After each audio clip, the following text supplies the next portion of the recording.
জান্নাতি কারা জানতে চান ভাই? আল্লাহু আকবার। আল্লাহ আমাদের সবাইকে জান্নাতি হওয়ার তৌফিক দান করুন। নবীজি বলেছেন, আলা আখবিরুকুম বিআহলিল জান্নাহ, তোমাদেরকে কি আমি জান্নাতি মানুষদের কথা বলে দিব না? কারা জান্নাতি হবেন, তাদের মার্কা কি হবে, আলামত কি হবে? ভাইরা আমার, নবীজি সাল্লাল্লাহু আলাইহি সাল্লাম বলেছেন, দেখুন জান্নাতি মানুষের মার্কা কি, আলামত কি। জান্নাতি মানুষের মার্কা বা আলামত তার লেবাস বা পোশাকে যতটা প্রকাশিত হয় তার চেয়ে বেশি তার আচরণে প্রকাশিত হয়। নবীজি বলেছেন, কুল্লু দাঈফিন মুতাদাঈফ, প্রত্যেক ওই ব্যক্তি যে বিনয়ী হয়ে থাকে, নিরীহ টাইপের মানুষ, কেউ ধাক্কা দিলেও পারতপক্ষে পাল্টা ধাক্কা দিতে চায় না, এড়ায় চলে আসে। কেউ তাকে চরম অপমান করছে, সে চাইলে প্রতিশোধ নিতে পারে, কিন্তু মাথাটাকে নিচু করে সে জায়গা থেকে সরে যায়। এরকম লোক কিছু লোক আছে না নাই? আমাদের সমাজ তাদেরকে বোকাশোকা মনে করে, আমাদের সমাজ তাদেরকে দুর্বল মনে করে, আমাদের সমাজ তাকে নিরীহ এবং অসহায় মনে করে, বেকুব বা নির্বোধ মনে করতে পারে সমাজ। কিন্তু আল্লাহর নবী বলছেন, এই মানুষগুলো তাদের যদি ঈমান, বেসিক যে বিষয়গুলো আছে, ফরজ বিধানগুলো আছে, সেগুলো যদি তারা ঠিকঠাক মতো পালন করে থাকে, তাহলে এই লোকগুলো জান্নাতি হওয়ার সম্ভাবনা অনেক জোরালো। ভাইরা আমার, বিনয়ী বা নিরীহ মানুষ আমাদের সমাজে পরিমাণে কম না বেশি? কম। আর এর বিপরীতে একই হাদিসে নবীজি বলেছেন, আলা আখবিরুকুম বিআহলিন নার, তোমাদের কি আমি বলে দিব না যে জাহান্নামী কারা হবে, কারা জাহান্নামে যাবে, তাদের মার্কা কি বলে দিব? নবীজি সাল্লাল্লাহু আলাইহি সাল্লামকে যখন বলা হলো, হ্যাঁ আল্লাহর রাসূল অবশ্যই বলুন, তখন তিনি বলেছেন, কুল্লু উতুল্লিন জাওয়াজিন মুস্তাকবির, গোয়ার কিসিমের মানুষ, ঘাড় মোটা, তেড়া, রূঢ় স্বভাবের, শক্ত প্রকৃতির, দিলের ভিতরে কোনো নরম নাই, কোমলতা নাই, কোন প্রকার বিনম্রতা নাই, মমতা নাই, যেটাকে বলা হয় শক্ত হৃদয়ের, শক্ত মনের মানুষ আছে না নাই? অহংকারী, তার ভিতরে কোনো বিনয় নাই, সব সময় তেড়া তেড়া কথা বলে, সব সময় গোড়ার মতো গায়ের জোর দেখায়, আছে না নাই?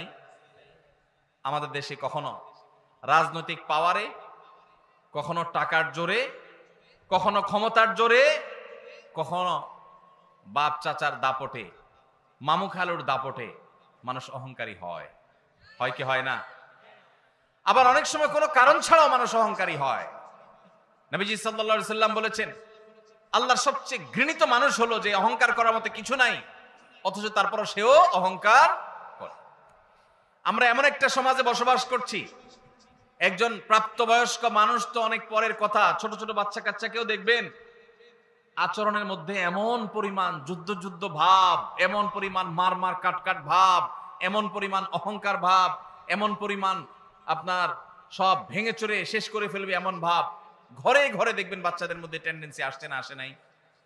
আমরা আমাদের শৈশবে দেখেছি ছোট ছোট পিচ্চি পোলাপান একেবারে চুপচাপ থাকে, আর এখন দেখবেন যে 2-3-4 বছর পোলাপান পর্যন্ত দেখবেন যে চুন থেকে নুন খসলেই ভাঙচুর শুরু, রিয়াক্ট শুরু, ঠিক না বেঠিক?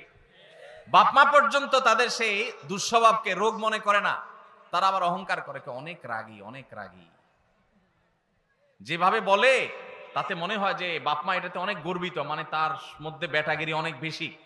আসলে যে বাচ্চা মোটামুটি রুগী হয়ে রয়েছে নানা কারণে, সেটা বোঝার মতো ক্ষমতা মা বাপের। ভাইরা আমার, নবী করিম সাল্লাল্লাহু আলাইহি সাল্লামের একটি হাদিস আপনাদেরকে শোনাতে চাই, আবু দাউদে বর্ণিত হয়েছে। নবীজি সাল্লাল্লাহু আলাইহি সাল্লামের সম্পর্কে বলেছেন, আনা যাইমুন বিবাইতিন ফি রাবাদিল জান্নাতি লিমান তারাকাল মিরাআ ওয়া ইন কানা মুহিক্কা, যে ব্যক্তি কোথাও ঝগড়া এড়ায় চলবে। কি এড়ায় চলবে ভাই? ঝগড়া। আপনি বাজারে গেছেন, রিকশা দিয়ে যাচ্ছেন, কারোর সাথে এমন কোন উপলক্ষ তৈরি হলো, একজন রাস্তার মাঝখানে দাঁড়ায় আছে, আপনার রিকশার যতই বেল বাজানো হচ্ছে উনি সরেন না। এরপরে যখন ওনাকে একটু ভালোভাবে বলতে গেছেন, উনি গায়ের দিকে তাড়ায় আসছে। আপনি এখন চাইলে তার 5টা কথা শুনাইতে পারেন যে ভাই রাস্তাটা কি আপনার বাপের, অনেক কথাই বলতে পারেন, কিন্তু আপনি দেখছেন যে কথা বলতে গেলে কথা বাড়বে, এবং কথা বাড়লে আমার আখলাক নষ্ট হবে, জবান নষ্ট হবে, মুখ নষ্ট হবে, আমল নষ্ট হবে। এই জন্য আমি নিজে সত্যের উপর আছি, সে অন্যায় করতেছে এটা জানার পরও আমি তার সাথে ঝগড়া না করে মুখটা আরেক দিকে ফিরে আসতে বের হয়ে চলে আসলাম। নবীজি বলেছেন এই কাজটা যারা নিয়মিত করতে পারবে, যারা এই কাজটা করবে, এই গুণ যারা অর্জন করবে, তিনি বলেছেন জান্নাতের এক পাশে তার জন্য একটা প্রাসাদের দায়িত্ব আমি নিলাম। আল্লাহু আকবার।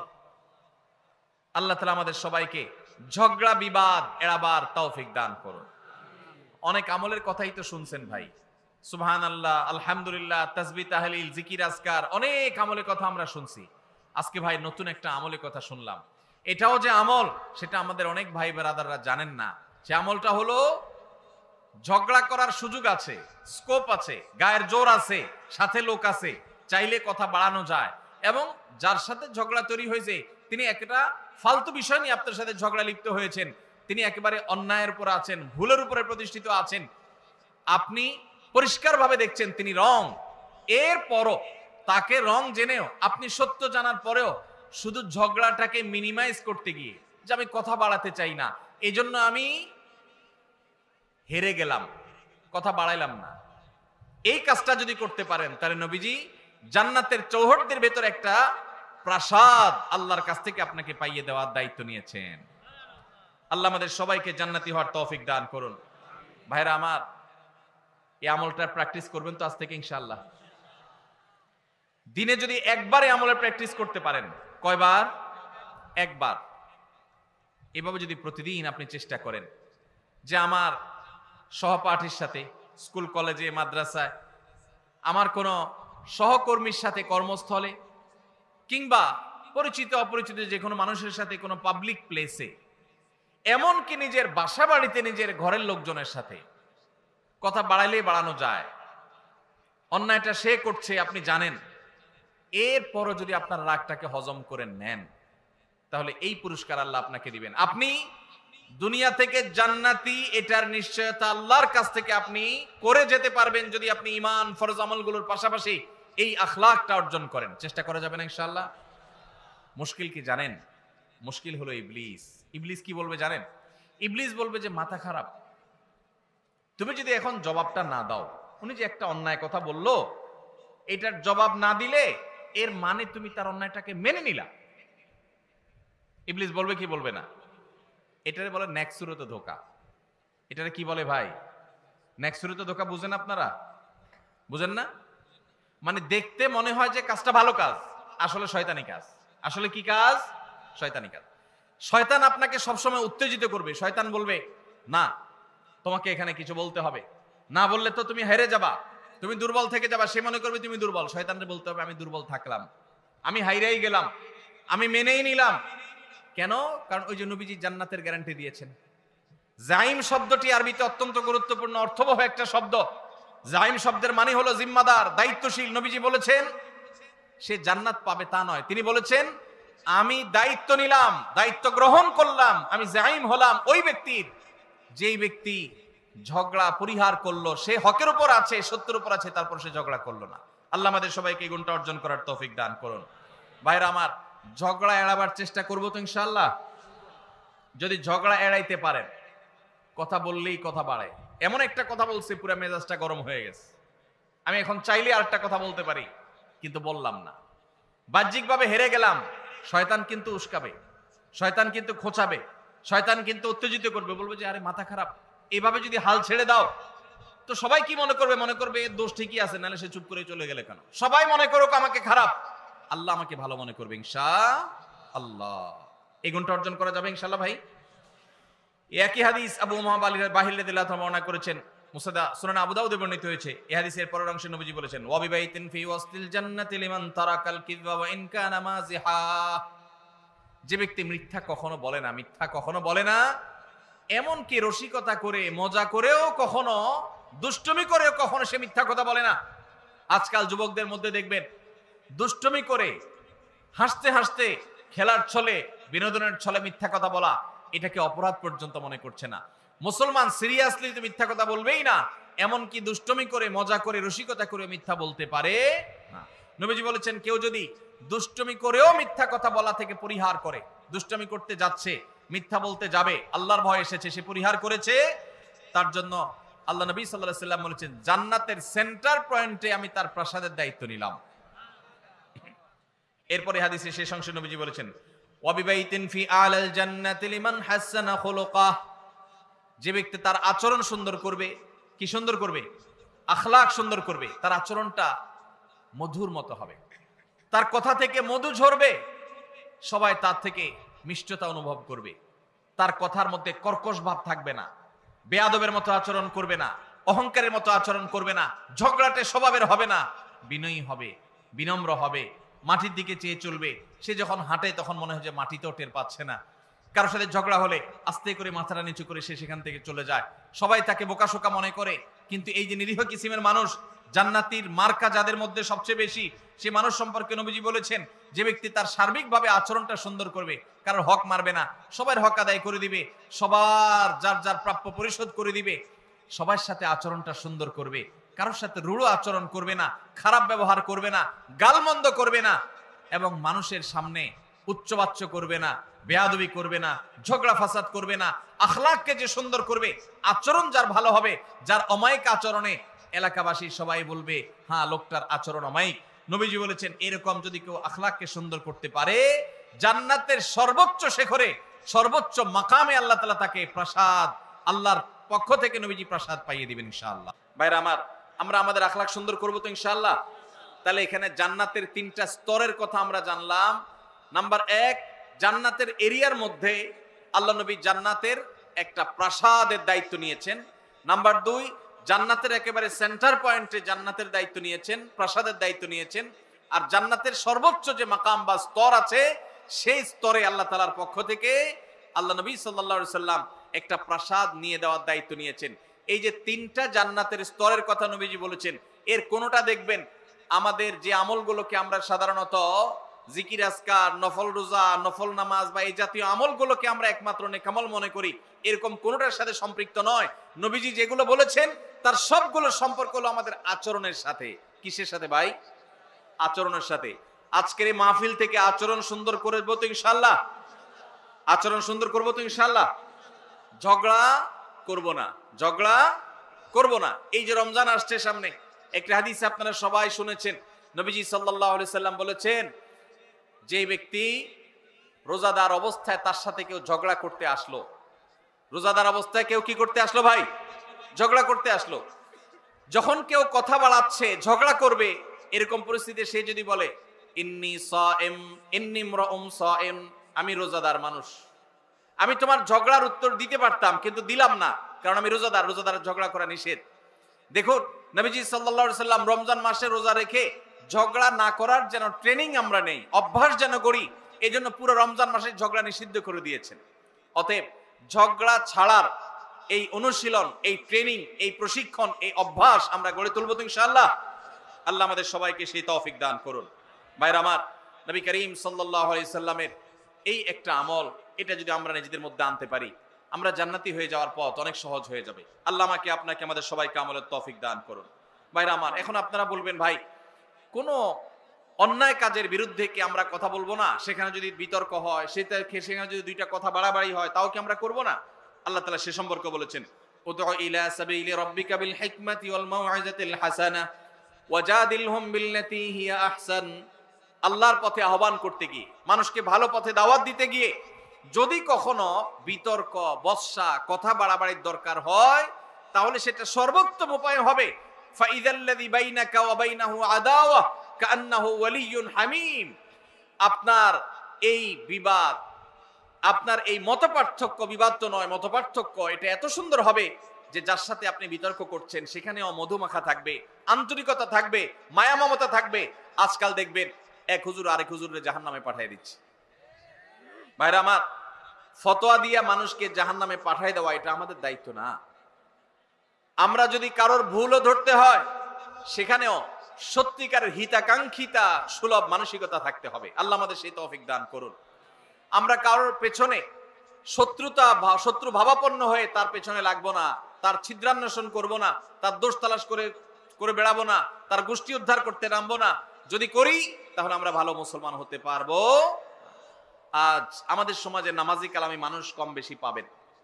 মসজিদে দেখবেন কিছু মানুষ কম হোক বেশি হোক যায়, কিন্তু বাজারে ঘাটে, রাস্তায়, দোকানে অফিস আদালতে, বিভিন্ন জায়গায় দেখবেন এই মানুষগুলোই আবার বিভিন্ন সময় তাদের আচরণটা খারাপ করে ফেলতেছে। আছে না নাই? আমাদের বেশিরভাগ মানুষ আজ এই রোগে রোগী, বেশিরভাগ মানুষ আমরা এই রোগে রোগী। আজকের এই মাহফিল থেকে যদি একজন ভাই নিয়ত করেন, একজন যদি মনে মনে প্রতিজ্ঞা করেন, আল্লাহ যেহেতু কোরআনে তুমি বলেছ তোমার রহমানের বান্দা যারা বিনয়ের সাথে রাস্তায় চলাফেরা করে, কেউ মূর্খতা সুলভ আচরণ করলো, জাহেলের মতো একটা ঝগড়ার পথ তৈরি করে দিল, তারপরও সালাম দিয়ে এড়ায় চলে যায়, দেখেও না দেখার ভান করে, বুঝেও না বুঝার ভান করে। আল্লাহ আমি সেরকম বিনয়ী মানুষ হতে চাই, শান্তিপ্রিয় মানুষ হতে চাই। এই প্রতিজ্ঞা করে যদি এখান থেকে যান, আর প্রতিদিন যদি আপনি রাতে শোয়ার আগে নিজের পরীক্ষা নিজে নেন যে আমি আজকে সারাদিনের মধ্যে একটা লোকের সাথেও ঝগড়া চাইলে করতে পারতাম কিন্তু আমি করলাম না আল্লাহর জন্য, এই এক্সারসাইজটা একবারও করছি কিনা, যদি এটা করতে পারেন তাহলে আমি মনে করবো আজকের মাহফিল সফল এবং সার্থক। আল্লাহ আমাদের সবাইকে সেই তৌফিক দান করুন। ভাইরা আমার, আল্লাহ রাব্বুল আলামিন কোরআনে কারীমে আমাদেরকে শিখিয়েছেন যদি আমাদের কারোর সাথে কখনো কথা বাড়াবাড়ি পর্যন্ত যায়ও, তাহলে সেটা কখনো মন্দ উপায়ে যাবে না, খারাপ ভাবে যাবে না। আল্লাহ বলেছেন ওয়ালা তুজাদিলু আহলাল কিতাবি ইল্লা বিল্লাতি হিয়া আহসান। আহলে কিতাবদের সাথে, ইহুদি খ্রিস্টানদের সাথেও যদি তোমাদের কখনো ধর্মীয় বিষয়ে বিতর্ক তৈরি হয়, তো খবরদার তোমরা বিতর্ক করবে বিল্লাতি হিয়া আহসান, সবচেয়ে সুন্দর উপায়ে। আমাদের নবী করিম সাল্লাল্লাহু আলাইহি সাল্লামের সাথে মক্কার মুশরিকদের সাথে, মদিনার ইহুদিদের সাথে আদর্শিক দ্বন্দ্ব ছিল না? ছিল না। কিন্তু আমাদের নবীজি কখনো মুখ খারাপ করেছেন? কি বলেন? মুখ খারাপ করেছেন, ঝগড়াঝাটি করেছেন, গন্ডগোল ফাসাদ করেছেন। আমরা ইসলামের নামে একদল আরেক দলের সাথে মারামারি লিপ্ত হইতে দেখি না? দেখি না? এটা কি সঠিক ইসলাম না ভুল ইসলাম? আমরা ফেসবুকে এক মতের মানুষ আরেক মতের মানুষের গোষ্ঠী উদ্ধার করতে দেখি না? দেখি না? এটা কি সঠিক ইসলাম না ভুল ইসলাম? আল্লাহ আমাদেরকে সঠিক ইসলাম চর্চা করার তৌফিক নসিব করুন। ভাইরা আমার, কারা কারা ঝগড়া যতটুকু করার স্বভাব আছে এটাকে কমাবার নিয়ত করেছেন একটু হাত তুলে দেখান। আল্লাহ আপনি আমাদের সবার আখলাক গুলাকে সুন্দর করে দেন। আল্লাহ আমাদেরকে আপনি শান্তিপ্রিয় মানুষ বানায় দেন। আল্লাহ আমাদেরকে আপনি আল্লাহ আপনার ওলি বানায় দেন। আল্লাহ আমরা যেন নম্র ভদ্র মানুষ হয়ে যেতে পারি সেই তৌফিক দান করেন। জান্নাতি লোকের মার্কা নিয়ে দুনিয়া থেকে যাওয়ার তৌফিক দান করেন। আজকের মাহফিল থেকে আমাদের অন্তরকে আপনি পরিবর্তন করে দেন। ভাইরা আমার, নবীজি সাল্লাল্লাহু আলাইহি সাল্লাম বলেছেন মা দাল্লা কওমান বাদি হুদান কানু আলাইহি ইল্লা উতুল জাদাল। নবীজি বলেছেন আমার পরে কোন সম্প্রদায়, কোন এলাকার মানুষ, কোন জাতি তারা যদি গোমরা হয় তো মনে রাখবে তাদের মধ্যে গন্ডগোল, ফাসাদ, মারামারি, ঝগড়া, বিবাদ এগুলো বৃদ্ধি হবে। এই কারণেই তারা হক থেকে বিচ্যুত হবে, গোমরা হবে। মানুষ যখন বিতর্ক প্রবণ হয়, বৎসা প্রবণ হয়, ঝগড়া করা তার স্বভাবের মধ্যে চলে আসে, আল্লাহ হক থেকে তাকে দূরে সরায় দেন। সে হক হারিয়ে ফেলে, বিভ্রান্ত হয়ে যায়। এই জন্য ভাইরা, জান্নাতে যাওয়ার যদি প্রত্যাশা থাকে তাহলে মাটির মানুষ হতে হবে, গোয়ার নয়, অহংকারী নয়, বিনয়ী হতে হবে। সমাজের মানুষ বলবে একটু বোকাশোকা, কিন্তু আল্লাহর কাছে আপনি চালাক। সমাজের মানুষ বলবে একটু বেকুব, কিন্তু আল্লাহর কাছে আপনি বুদ্ধিমান। আল্লাহ আমাদের সবাইকে সেই মানুষ হওয়ার তৌফিক দান করুন। সবাই চেষ্টা করবো তো ইনশাআল্লাহ।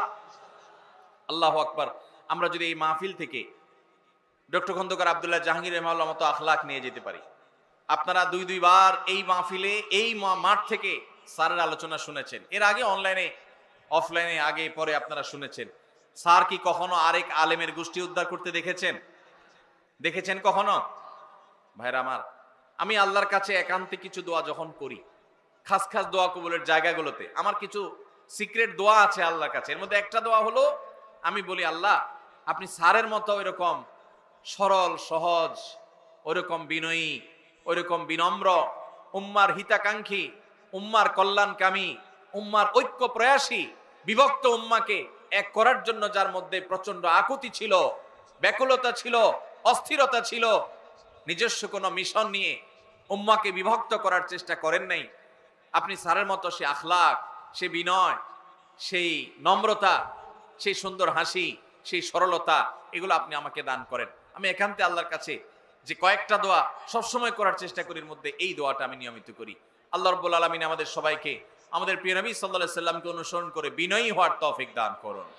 ভাইরা আমার, আমাদের সমাজে গোয়ার মানুষের অভাব নাই, রাস্তা ঘাটে, স্কুলে, কলেজে, ভার্সিটিতে এক এক ঘাট তেড়া মানুষ, অহংকারের ঠেলায়, অহংকারের চোটে দেখবেন যে মানুষ টিকার মতো অবস্থা নাই। হাদিস বলছে এগুলা জাহান্নামী হওয়ার আলামত। কিসের আলামত? আপনার মধ্যে যদি আচরণ থাকে তাহলে এটা খুব অ্যালার্মিং একটা বিষয়, আপনার চেঞ্জ হওয়ার সময় আসছে। আল্লাহ তাআলা আমাদেরকে মাটি হওয়ার তৌফিক দান করুক। আমরা মাটি হব তো ইনশাআল্লাহ। আল্লাহুম্মা জাআলনি ফি আইনি সগীরা। আল্লাহ আমাদের নিজেদের চোখে আমাদেরকে আপনি ছোট বানায় দেন, তুচ্ছ বানায় দেন। আমি যেন আমাকে খুব তুচ্ছ মনে করি, ছোট মনে করি, আমি যেন অহংকার প্রদর্শন না করি। চেষ্টা করা যাবে তো ইনশাআল্লাহ।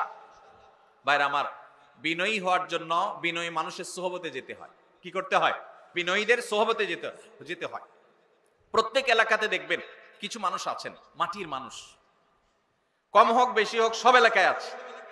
আপনার এলাকাতে আপনি খুঁজবেন, আপনার মাদ্রাসা আপনি খুঁজবেন সবচেয়ে নিরীহ টাইপের মানুষকে, ভদ্র মানুষকে, পারতপক্ষে ঝগড়া করে না, তার সাথে বেশি উঠা বসা করবেন, তার সান্নিধ্য, সাহচর্য, তার সোহবত বেশি বেশি নিবেন এবং আল্লাহর কাছে একান্তে চোখের পানি ফেলে দোয়া করবেন, আল্লাহ আমি বদাখলাক। ভাইরা আমার, আখলাকের চাইতে ওজনে কিছু নাই। এই যে হাদিসে দেখলেন আবু উমামা বাহিল রাদিয়াল্লাহু তাআলা আনহু বর্ণনা করেছেন, সুনান আবু দাউদের হাদিস, নবীজি বলেছেন আমি ওই ব্যক্তিকে জান্নাতের সর্বোচ্চ জায়গায় আল্লাহর কাছ থেকে প্রসাদ সেখানে আদায় করে দিব যেই ব্যক্তি তার আখলাকটা সুন্দর করতে পেরেছে। আল্লাহু আকবার। নবীজি এটা বলেন নাই যে সবচেয়ে বেশি নফল রোজা রাখে, যে সবচেয়ে বেশি বড় পাগড়ি বাঁধে, যে সবচেয়ে বেশি তাসবিহ তাহলিল করে, যে সবচেয়ে বেশি নফল রোজা করে, যে সবচেয়ে বেশি দান সাদেকা করে, যে সবচেয়ে বেশি ওয়াজ করে, যে সবচেয়ে বেশি ওয়াজ শুনে, যে সবচেয়ে বেশি অন্য ভালো আমল করে। নবীজি বলেন নাই তার জন্য জান্নাতের সর্বোচ্চ জায়গায় আমি প্রসাদ আল্লাহর কাছ থেকে আদায় করে দিব। নবীজি বলেছেন যার আখলাকটা সুন্দর, যার আচরণটা সুন্দর, যার স্ত্রী বলে না আমার স্বামীর ব্যবহার ভালো, তার মতো অমায়িক মানুষ হয় না। যার প্রতিবেশী বলে উনি আমাদের কখনো কষ্ট দেন না, বিরক্ত করেন না, কখনো হক নষ্ট করেন না। যিনি বাজারে গেলে কারোর সাথে গায়ে পড়ে ঝগড়া তো দূরের কথা, কেউ বা গায়ে পড়ে ঝগড়া করতে আসলে নিজে হেরে গিয়েও আরেকজনকে জিতে দিয়ে চলে আসেন। এই বিনম্র মানুষগুলোকে নবীজি এত বড় সুসংবাদ দিয়েছেন। আপনারা অনেকেই হাদিসটি শুনেছেন। নবীজি সাল্লাল্লাহু আলাইহি সাল্লাম বলেছেন মা মিন শাইইন ইউদাউ ফিল মিজানি ইয়াউমাল কিয়ামাতি আসকালু মিন হুসনিল খুলুক।